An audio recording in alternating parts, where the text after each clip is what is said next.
দ্বিতীয় সিঁড়িতে যখন আমিন বলেছিলেন, তখনও জিবরাইল আলাইহিস সালাম এসে বললেন, ধ্বংস হোক ওই ব্যক্তি যার সামনে বিশ্ব নবী মুহাম্মদুর রাসূলুল্লাহ সাল্লাল্লাহু আলাইহি ওয়াসাল্লামের নাম নেওয়া হলো এবং সে দরুদ পড়ল না, সেই নবীর নাম নিল না।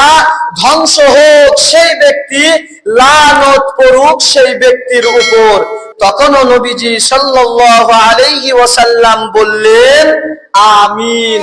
বদদুয়া এমন কথা একজন বলছেন, সে হচ্ছেন যে ফেরেশতাদের সবথেকে বড় সর্দার, তাকে বলা হয় জিবরাইল আলাইহিস সালাম।